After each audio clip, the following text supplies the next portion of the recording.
If you don't, you might be completely confused the next time you encounter the same thing. Perseus objectively stated what he knew, things that were not easy for him to say, especially when faced with Ivisa's pure and bright eyes. He was still unfortunately labeled a pervert. It's unbelievable. Those two elves are clearly the ones who are abnormal. Ivisa remained silent after hearing this. Just listen to this kind of thing. There's no need to take it too seriously, Perseus said casually. It's hard to understand, Ivisa frowned slightly, that such a peculiar emotional state exists in this world. It's okay if you don't understand. We normal people don't need to understand that kind of perversion, Perseus said with a smile. Do you even have a right to say such things? Ivisa looked down at him. Perseus's smile froze. At least, compared to them, I should be pretty normal, right? It feels about the same. That's a huge difference, okay? Perseus was furious. This involves a person's character, and there is no room for ambiguity. Ivy smiled slightly. Perseus was stunned, then got excited, quickly got up and hugged her, and they fell onto the bed together. You can't do anything reckless, Ivisa said coldly. If you dare to make a single move, you won't be able to see me for the next 10 days. Why? Perseus protested, dissatisfied. And you're not allowed to ask why. All right. However, even just holding her like this is a complete enjoyment for him. Knock knock. This precious moment of tenderness was shattered just like that. Perseus would have been furious if it were anyone else, but the person who came was Count Murphyat. Perseus reluctantly released Ivisa, putting on a smile just before opening the door. The iron metal and the bloodfangs have arrived, said Count Murphyat. Is such a small matter really necessary for you to come and report it in person? Perseus asked with a smile. I want to see her, Count Murphy said after a moment of silence. Perseus did not speak. Her father and I are old acquaintances. I have visited the Ephron family several times over the years, so she should remember me, said Earl Murphyat. Although the Ephron family no longer exists, some things will not perish. I'll go ask her, Perseus said. I'll go first, come over as soon as possible. Count Murphyat turned and left. Perseus closed the door and walked toward Ivisa. Do you want to see him? If you don't want to, don't force yourself. Even though we're staying at his house, there's no need to compromise. We can always move back. This man is a friend of my father's. I've met him before, Ivisa said expressionlessly. Perseus sat beside her, looking at her and gently taking her hand. My father had many friends, but now there aren't many people who are still willing to admit that they are his friends, she added. Perseus nodded gently. So you're willing to see him? He asked. I don't want to, Ivisa said. Why? Perseus asked curiously. He still considers your father a friend, which means he's a very good and kind person. Even I think you should meet him. I don't want to cause him any trouble, she said. Perseus chuckled. I don't have that concept. Ivisa glared at him, then hugged him tightly. She seemed to be in a very low mood. What's wrong? Perseus asked, somewhat flustered. No. Are you afraid he'll talk to you about your father? Perseus asked. Ivisa remained silent. Well, I'll go talk to him, Perseus said. Of course, I'll give him a different reason. Perseus stayed with her for a while until she calmed down before going to find Count Murphyat. Upon meeting the Count, Perseus immediately apologized before saying that the meeting might be somewhat inconvenient. It's all right, Count Murphy said calmly. I know that even now, there are some things she still doesn't want to face. He was right. However, Perseus didn't want others to talk about his treasure like that, but he couldn't retaliate. You have a very close relationship with her, said Count Murphyat. Phoenix. It's not just okay, it's a miracle, Count Murphyat said very seriously. Perseus was amused. Is it really that exaggerated? He thought. When she wants to see me, remember to let me know. I'm always available, said Count Murphyat. Okowo. And another one. Count Murphyat placed a hand on Perseus's shoulder. Perseus's expression changed slightly. Treat her well, or you won't be a guest of the Murphy family anymore. Count Murphy's gaze was cold and sharp. Perseus nodded belatedly. He was a little startled. Chapter 171, Michael and Remus. As Perseus followed Count Murphy into the study, 7 pairs of eyes turned to look at him simultaneously. He was already very familiar with the 5 members of the Bloodfang Adventure Group, and he also knew a little about the other 2. Captain Michael, the older brother. Vice Captain Remus, her younger sister. The Iron Metal Adventurers consist of only these 2 people, another brother-sister duo, but at least they look 100 times more serious than Mario and Aesop. And it's obviously much stronger. Chris, I've heard everything. So you really are a nobleman, and from such a prestigious background. No way. I want you to marry me. I want to be a noble woman. Ha ha. Aesop lunged at him while letting out an evil, old hag laugh. This kind is definitely not acceptable. Perseus dodged. Chris, are you open to non-heterosexuals? Mario winked at him. Perseus's hair stood on end instantly. Astrid, control your man. Okay. Astrid readily agreed and appeared behind Mario, at which point the sound of bones breaking could be heard. I hope this isn't just my imagination. Aesop missed his first attack and tried again, but Alice dragged him back with a dark expression on her face. Ken kept shaking his head. This adventure team is still the same as always. On the Iron Metal Adventurers side, Michael looked aloof, while Remus rolled her big eyes, looking at Perseus again and again, and even leaned close to him to sniff him. It smells so good. Remus's eyes lit up. Is that so? Aesop, despite Alice's pressure, forced his way over, dragging her along, and even sniffed Perseus. It does smell really good. Aesop nodded, grinning at Remus. But this guy has more than one woman, so it's not surprising that he smells a little good. What a womanizer. Alice held men who were unfaithful in utter contempt. Remus's expression also turned serious upon hearing this. After studying Perseus for a moment, she turned to Michael and said, Brother, look at him. Michael remained aloof. What's so great about having many women? I despise men who are promiscuous. You don't have to be promiscuous, but at least find someone first, right? Remus said, speechless. Michael remained aloof. Your brother still hasn't found a wife? Aesop, who clearly knew Remus well, looked surprised. It's because he never changes his old habits.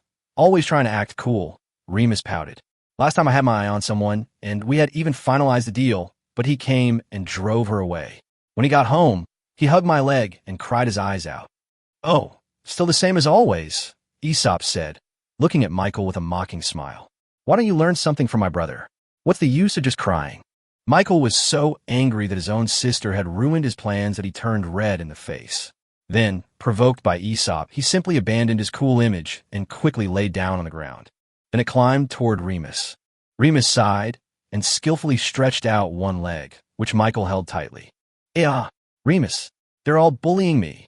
Michael wailed. Okay. Brother, don't cry.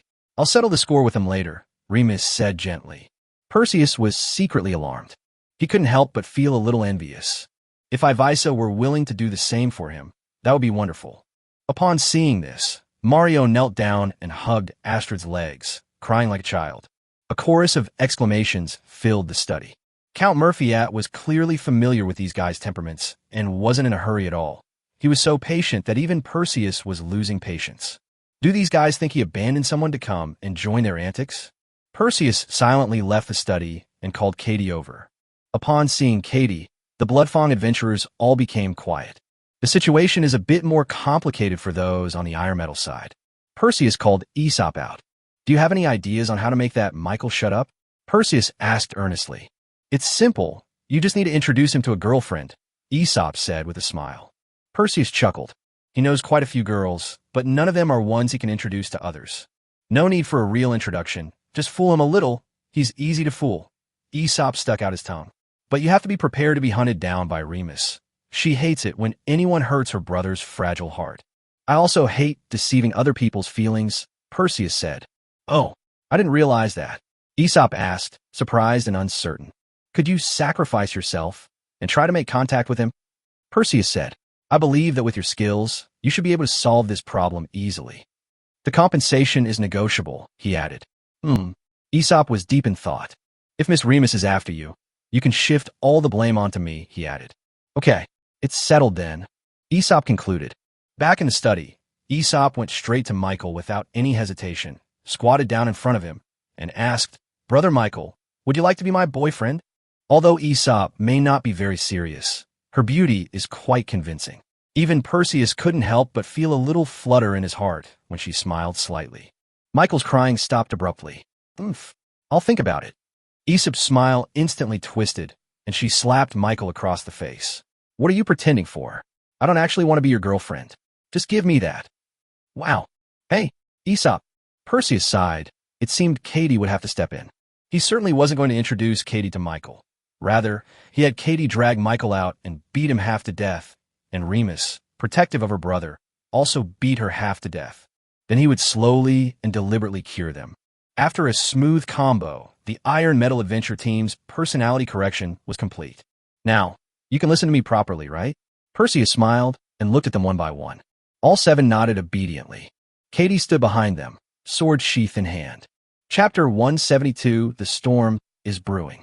After being tormented by these amazing people for so long, Perseus could finally get down to business, and he couldn't help but feel a little moved.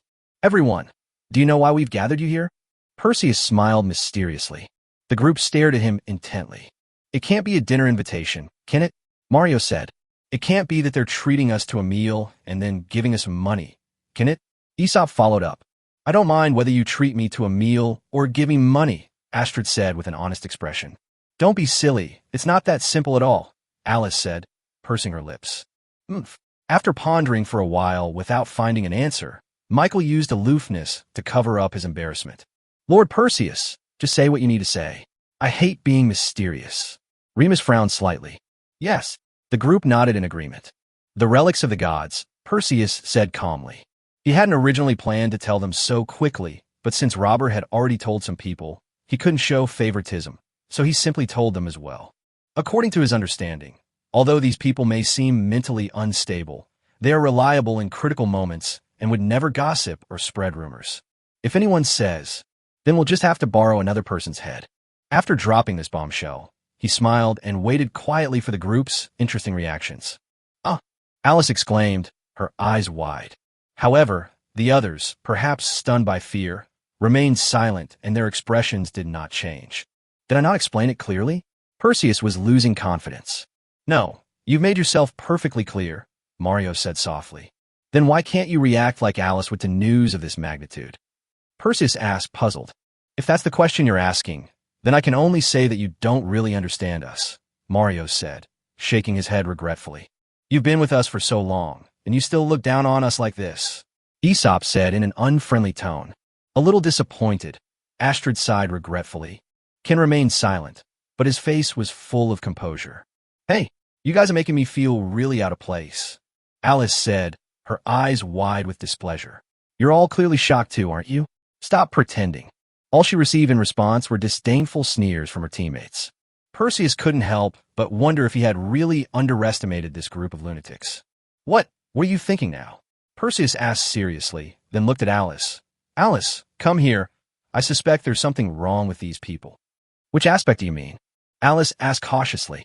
Perseus calmly pointed to his head. Alice nodded repeatedly, convinced, and left the group, coming to Perseus's side, watching Mario and the others warily. Remus and Michael also rushed over, feeling a chill run down their spines. Call me when you've settled things. I'm going to have a cup of tea. Count Murphy rubbed his eyes and left the study. Gentlemen, what do you mean by this? Mario chuckled. You can't expect to target us just because we've acted calmly, can you? Oh dear, what a bunch of narrow-minded fellows, Aesop said with a disdainful look. Alice mustered her courage and stepped forward. Normally you should be screaming. She pointed to Aesop. Aesop shrugged and denied it. You should be yelling and spouting a bunch of nonsensical things. She pointed at Mario again. Mario looked completely innocent, as if Alice's accusations against him were entirely unfounded. You should cooperate with the two of them and say something that seems reasonable but is actually quite shocking. She then pointed at Astrid. Astrid gave a simple, honest smile, but a shrewd and sharp glint flashed in her eyes. You? Alice finally pointed to Ken. Ken remained calm. Who are you again? Alice asked hesitantly for a moment, puzzled. Ken's expression began to twitch. Ha ha ha! Alice suddenly burst into laughter, laughing so hard she could barely breathe. How was that? How was my move? Look at his expression. Look. Oh, you've finally grown up, Alice. You've grown up. I'm so happy. It feels like my daughter has finally grown up. Wah. Alice, you're not getting married soon, are you? No, not at all. Alice's smile vanished instantly, replaced by a cold tone. Astrid looked at this person and then that person, her face showing a blissful expression that said she would be happy to die even if she had to die right now because she had met such loyal teammates. Ken was still reeling from the devastating blow Alice had dealt him, but now no one paid him any attention, as he had never really stood out before. Perseus, who had been quietly enjoying the performance, smiled with relief, then looked at these lunatics who had not disappointed him at all with a pitying gaze. Then he noticed that Remus and Michael were looking at these people with the same look he was giving them. He really couldn't understand how these two, who weren't exactly normal themselves, could have the nerve to look down on others. Katie